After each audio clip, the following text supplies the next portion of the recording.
आज सुबह की सबसे बड़ी खबर, जम्मू कश्मीर के डोडा में आतंकियों के साथ मुठभेड़ में सेना के एक अफसर समेत 4 जवान शहीद हो गए हैं, जबकि एक घायल हैं।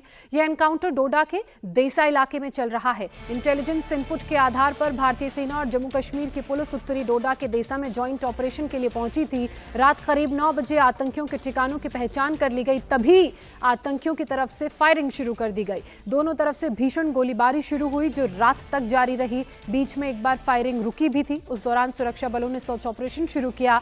आतंकियों को अभी भी घेरा हुआ है। अतिरिक्त जवानों को एनकाउंटर वाली जगह पर भेजा गया है। जो जानकारी मिल रही है उसके मुताबिक आतंकियों के स्पॉट करने के बाद जैसे ही पहली फायरिंग शुरू हुई, आतंकी उस दौरान भागने लगे। अब सेना ने पूरे इलाके में बड़ा सर्च ऑपरेशन शुरू किया है और आतंकियों को मार गिराने की सेना की कोशिशें लगातार की जा रही हैं। तो इस वक्त की बड़ी खबर, बड़ी जानकारी हम आपको दे रहे हैं। जम्मू कश्मीर के डोडा से खबर सामने आ रही है, जहां जब जम्मू कश्मीर पुलिस और भारतीय सेना जॉइंट ऑपरेशन के लिए इंटेल के आधार पर पहुंची थी कि वहां पर आतंकी छिपे हुए हैं, उसी दौरान आतंकियों की तरफ से फायरिंग शुरू कर दी गई और इस फायरिंग में सेना का एक जवान और सेना के एक अधिकारी और 4 जवानों में से 3 की शहादत हो गई है। और इस वक्त अतिरिक्त बल को मौके पर बुलाया गया है। जिस जगह पर एनकाउंटर हुआ वहां पर जो सेना के एक्स्ट्रा फोर्सेस हैं वो तैनात हैं और आतंकियों को स्पॉट कर लिया गया है। जैसे ही आतंकियों को स्पॉट किया गया, सेना की तरफ से गोलीबारी की गई। उसमें एक आतंकी के छिपे होने की बात सामने आई और जो जानकारी मिल रही है उसके मुताबिक 2 से 3 और आतंकी वहां पर छिपे हुए हैं, जिन पर यह पूरी कार्रवाई की जा रही है। अगर जम्मू कश्मीर में आतंकियों की टाइमलाइन की बात करें तो इससे पहले भी जम्मू कश्मीर में आतंकियों ने इस तरह के हमलों को अंजाम दिया है। डोडा में 16 जुलाई यानी कि बीती रात यह हमला हुआ। इसके अलावा कठुआ की बात की जाए तो कठुआ में 8 जुलाई को आतंकियों ने सेना पर फायर कर दिया था। पहले ग्रेनेड से हमला किया, उसके बाद ओपन फायर कर दिया। इसके अलावा भी अगर पिछले महीने की बात करें तो लगातार आतंकियों की तरफ से भारतीय सेना पर इस तरह के हमले किए गए हैं, जिनका मुंहतोड़ जवाब भारतीय सेना की तरफ से दिया गया है। 9 जून को रियासी में बस पर आतंकियों ने हमला किया। इसके अलावा 11 जून की अगर बात की जाए तो 11 जून को पठानकोट में भी आतंकियों की तरफ से हमला किया गया। मनीष प्रसाद हमारे डिफेंस एडिटर इस वक्त हमारे साथ जुड़ चुके हैं। सीधे मनीष का रुख करेंगे। मनीष, जिस तरह से घाटी से खबरें सामने आ रही हैं, आतंकी एक बार फिर से एक्टिव हो गए हैं।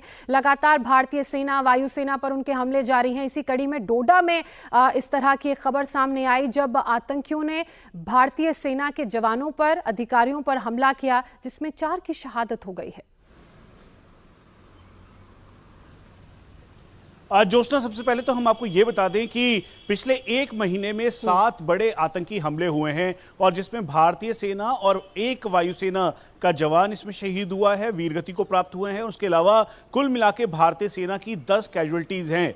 जो 5 कैजुअल्टीज थी वो गढ़वाल राइफल्स के जवान थे, उनकी थी। 4 आज हुई है और इसीलिए अब ऑपरेशन को तेज किया गया है। अब आज के ऑपरेशन की बात, कल करीबन 7:45 पर भारतीय सेना को इंटेलिजेंस इनपुट मिला था, कोऑर्डिनेट्स मिले थे और ये देसा फॉरेस्ट जो कि जंगलों के ऊपर है, यानी डोडा टाउन से करीबन 3 घंटे का वक्त लगता है पहाड़ की चोटी तक पहुंचने के लिए। उसके बाद भारतीय सेना ने कॉर्डन लगाया। आतंकियों को यह आभास हो चुका था कि कॉर्डन लग चुका है, भारतीय सेना ने उन्हें घेर लिया है। करीबन 3 से 4 की संख्या में आतंकी का गुट एक साथ जुटा हुआ था और ये पाकिस्तानी आतंकी है जिनके पास M4 जैसे हथियार, AK-47, चाइनीज ग्रेनेड और स्टील बुलेट का वो इस्तेमाल कर रहे थे।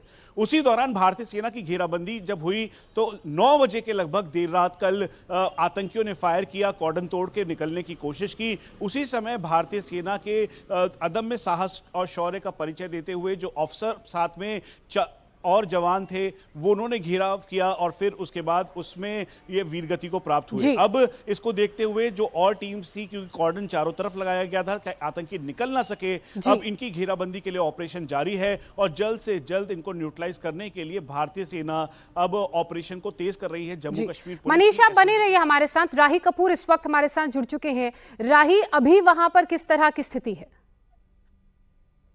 देखिए, इस समय हम ठीक उसी लोकेशन पर मौजूद है जहां पर सुरक्षा बलों का आतंकियों के साथ एक बड़ा महा ऑपरेशन जो है वो चल रहा है। कल रात 9 बजे से लेकर अभी तक जो है उस पूरे इलाके को घेरा हुआ है, जबकि 4 जवान इसमें शहीद हुए हैं और ऑपरेशन में काफी जो है वो तेजी लाई गई है। इसके साथ जो सुरक्षा बल है वो ड्रोन का इस्तेमाल कर रहे हैं। साथ ही अगर बात करें तो हेलीकॉप्टर के जरिए भी उन आतंकियों की तलाश जो है वो लगातार जारी है। तो इस समय हम उसी स्पॉट पर मौजूद हैं।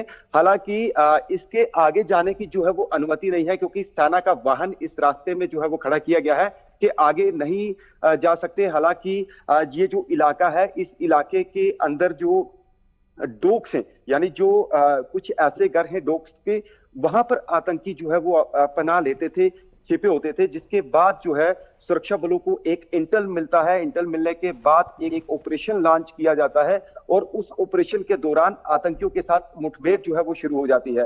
तकरीबन 20 मिनट तक फायरिंग होने के बाद जो है वो लगभग 5 जवान गंभीर रूप से घायल हो जाते हैं और जिनमें 4 जवान, जिसमें सेना का एक जो अधिकारी है वो भी शामिल है, ये वीरगति को प्राप्त हो जाते हैं। और ऑपरेशन में काफी तेजी लाई गई है, क्योंकि बारी जो सुरक्षा बल है उन्हें उनकी टुकड़ी जो है वो अभी और भेजी गई है, जबकि स्पेशल फोर्सेस और जितने अन्य जम्मू कश्मीर पुलिस की एसओजी वो यहाँ पर पूरे इलाके को घेर पर एक गहन तलाशी अभियान जो है वो चला रहे हैं। राही, आप हमारे साथ बने रहिए। एक बार फिर से मनीष का रुख करते हैं। मनीष, डोडा अगर इलाके की ज्योग्राफी को समझा जाए तो किस तरह का ये इलाका है? क्योंकि सिर्फ आज ही नहीं, इससे पहले 9 तारीख को भी आतंकियों ने इस तरह की नापाक हरकत की थी। पिछले महीने भी 3 बार डोडा में इस तरह की नापाक हरकत आतंकियों की तरफ से की गई है। तो किस तरह का ये इलाका है? कैसे उनको आसानी से वहां पर हाइड आउट्स मिल जाते हैं? जोशना, आपको ध्यान होगा मैं खुद इस लोकेशन पे था। भदरवा और डोडा, किश्तवाड़, इन तीनों एरियाज में हम भारतीय सेना के साथ ऊपर ऑपरेशन के एरियाज में गए थे। और आज की डिटेल हम आपको बता दें कि ये जो इस समय दस्सा फॉरेस्ट है, दरअसल ये एरिया सीधा यहाँ से अगर आप देखेंगे तो पठानकोट को कनेक्ट करता है। उसके अलावा जैसे अगर ये जम्मू को कनेक्ट कर रहा है तो उसके साथ साथ यही एरिया अनंतनाग यानी साउथ कश्मीर की तरफ जा रहा है, और उसके साथ साथ ये किश्तवाड़ और भदरवा को कनेक्ट करता है। तो इसीलिए डेमोग्राफिकली ये एक सेफ हेवन के तौर पर आतंकियों का 2007 और 8 के बीच में रहा है और उस दौरान रहा है, लेकिन यहां से आतंकियों का सफाया भारतीय सेना ने किया। इसका एक और एक्सेस जो कि खजियार यानी हिमाचल प्रदेश की तरफ जाता है, तो ये इसकी ज्योग्राफी है जिसकी वजह से आतंकियों के यहाँ पे जो ऊंचाइयां, चोटियां हैं, जहां पर इस समय भी स्नो की एक लेयर है, वहां पर ढोक बने हुए हैं। ढोक दरअसल बकरवाल या फिर गुजर जो हैं वो जब भी अपने भेड़ बकरियों के साथ आते हैं तो उनका इस्तेमाल करते हैं, लेकिन ओवरग्राउंड वर्कर्स यानी जो आतंकियों के साथी हैं वहां पे हाइड आउट के तौर पर इनको पनाह दे रहे हैं और साथ में सामान पहुंचा रहे हैं। इसीलिए जम्मू कश्मीर पुलिस के जो सीनियर ऑफिशियल्स हैं उनसे हमारी बात हुई। उन्होंने कहा कि ऑफिशियली कई सारे ओवरग्राउंड वर्कर्स को राउंड ऑफ किया गया है और उनसे पूछताछ की जा रही है, लेकिन आतंकी बाहर ना निकल सके इसलिए ऑपरेशन को तेज किया गया है। पूरा एरिया में कॉर्डन इस समय भी इंटैक्ट है। और हर इस मौके पर यह भी बात सामने आती है कि जो स्थानीय लोग हैं उनकी भी आतंकियों को इस तरह मदद मिलती है, तभी वो हमलों को अंजाम दे पाते हैं। आप बने रहिए हमारे साथ। जम्मू कश्मीर के डीजीपी आर स्वैन ने घाटी में आतंकवाद के लिए स्थानीय सियासी हालात को भी जिम्मेदार ठहराया है। तो जम्मू कश्मीर के डीजीपी ने आतंकवाद पर बड़ा बयान दिया है। पार्टियों ने वोट के लिए आतंकवाद को बढ़ावा दिया, ये बड़ी बात उनकी तरफ से कही गई। डीजीपी स्वैन का घाटी में आतंकवाद पर बड़ा बयान सामने आया है। जमात इस्लामी पर भी डीजीपी ने इस दौरान निशाना साधा। Pakistan successfully came to infiltrate all important aspects of our civil society. Thanks to the regional so-called mainstream politics in the valley, there is overwhelming evidence to show that many had honed the art of running with the hare and hunting with the hound to a near science that left both the common men and the security men bewildered, frightened and confused. Visiting homes of killed terrorists and expressing sympathy in public became the new normal. While elimination of new recruits to terrorism was allowed and tacitly encouraged, those who facilitated the recruitment, arranged finances, were never investigated. SP ranking officers were thrown behind bars and put alongside terrorists in jails for crimes they never committed.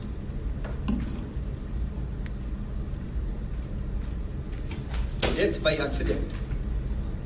By accidental drowning of Nilofer and Asiya in Shopian in 2014 was allowed to be hijacked by the narrative terrorism who held the valley to ransom with several weeks long hartal, arson and rioting. A very deep and detailed investigation by CBI backed by forensics of the All India Institute of Medical Sciences proved it beyond any shade of doubt that it was outright falsehood. The things had come to such a pass that the so-called mainstream party had started cultivating leaders of terrorist networks through intermediaries and sometimes directly to further their electoral prospects. DGP Jammu Kashmir swan को आपने सुना, बहुत गंभीर बात वो कहते नजर आए। वहीं जम्मू कश्मीर के पूर्व डिप्टी सीएम कविंदर गुप्ता ने बढ़ती आतंकी वारदात को पाकिस्तान की साजिश बताया। उन्होंने आतंकियों से निपटने के लिए नई रणनीति बनाने पर जोर दिया। सुनिए। ये सर्च ऑपरेशन जारी है, सेना अपनी तरफ से पूरा प्रयास करती है, पूरे सुरक्षा बल की जो भी यूनिफाइड कमांड का हिस्सा है उनकी तरफ से प्रयास रहते हैं, लेकिन मुझे लगता है कि जल्द इन लोगों को मार गिराया जाएगा। और ये पाकिस्तान की तरफ से कायरतापूर्ण चीज़ें बार बार हो रही हैं। एक नई रणनीति बनाने की ज़रूरत है सुरक्षा बलों को भी, और ख़ास करके मैं ये कहूँगा डोडा डिस्ट्रिक्ट में वीडीजी को और मजबूत करने की ज़रूरत है। पहले भी जो मिलिटेंसी कर्व हुई थी उनको रोका गया था। बीडीसीज का बहुत एक बड़ा रोल था। आज भी उन्हें लोगों को बहुत लोग ऐसे लोग हैं जिनको रिटायर करके घर बिठा दिया गया है, लेकिन फिर से इस पर संज्ञान लेना पड़ेगा और गांव-गांव में इस प्रकार की जो घटनाएं को रोकने के लिए उनको एक्टिव करना पड़ेगा। उनकी जो भी कुछ डिमांड्स हैं उनको भी पूरा करना चाहिए और लोगों को एक्टिव करना चाहिए। देशभक्त लोग हैं, अपनी जान पर खेल करके उन्होंने डोडा डिस्ट्रिक्ट में मिलिटेंसी नहीं होने दी।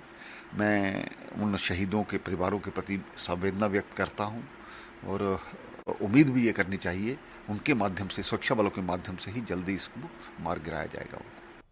जम्मू कश्मीर के पूर्व उप मुख्यमंत्री कविंदर को आप सुन रहे थे। उनका साफ तौर पर यह कहना है कि किस तरह से जो आतंकवादी गतिविधियां पाकिस्तान की तरफ से अंजाम दी जा रही हैं उन्हें रोका जा सकता है, सॉल्यूशन की वो बात कर रहे थे। इसके अलावा अगर जम्मू कश्मीर के डीजीपी की बात करें तो उन्होंने ये बताया कि क्या वो कारण है जो जम्मू कश्मीर में आतंकवाद को बढ़ावा दे रहे हैं, उसके लिए जिम्मेदार कौन है। राही कपूर हमारे साथ बने हुए हैं। राही, इन तमाम बातों के बीच अगर डोडा की बात की जाए, वहां पर ऑपरेशन कितनी तेजी से चल रहा है, कितने आतंकवादियों के छिपे होने की जानकारी मिली है और क्या जानकारी इस वक्त आपके पास?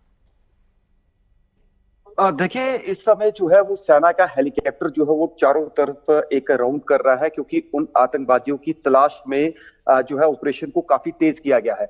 और अगर जो है इंफॉर्मेशन जो मिल रही है एज पर सोर्सेज, उसके मुताबिक 3 से 4 आतंकवादी जो कि पाकिस्तानी आतंकवादी हैं वो इस इलाके में जो है वो छिपे हुए हैं। क्योंकि अगर इससे पहले अगर डोडा की बात करें, डोडा में लगभग अगर पिछले दिनों की बात करें तो यहाँ पर कई ऑपरेशंस जो है वो सुरक्षा बलों ने चलाए हुए थे और बड़े पैमाने पर सर्च ऑपरेशन जो है वो चल रहे थे। तो ऐसे में इससे पहले भी आतंकियों के साथ एक कॉन्टैक्ट एस्टेब्लिश हुआ था जिसमें आतंकी भाग निकलने में सफल हुए थे, जबकि उसके बाद आतंकियों के साथ कल एक बार फिर से कॉन्टैक्ट होता है जिसमें 4 जवान जो है वो शहादत पा जाते हैं। इसके साथ अगर बात करें तो जम्मू कश्मीर पुलिस, सीआरपीएफ और जो अन्य सुरक्षा बल हैं, स्पेशल फोर्सेस हैं, उनको भी जो है वो यहाँ पर डिप्लॉय किया गया है। तो लगातार ये प्रयास किया जा रहा है कि उन आतंकवादियों को जल्द ढूंढकर जो है वो मार गिराया जाए। तो यहाँ पर जो आसपास के जो लोग हैं उनका भी साफ तौर पर यही कहना है कि हम सुरक्षा बलों के साथ हैं, भारतीय सेना के हमेशा साथ है, कंधे से कंधा मिलाकर साथ खड़े हैं कि हम भी चाहते हैं कि जैसे ये पहले इस इलाके को टेरर फ्री किया गया था, एक बार फिर से जितने भी आतंकवादी इस इलाके में वापस जो आतंकवाद रिवाइव हुआ है उसे जड़ से मिटाया जाए, खत्म किया जाए, ताकि इस तरह की जो गतिविधियां आतंकवादियों की तरफ से की जा रही हैं उन पर अंकुश लगाया जा सके। राही और मनीष, आप दोनों का बहुत शुक्रिया हमारे साथ जुड़ने के लिए और ग्राउंड से हम तक अपडेट पहुंचाने के लिए।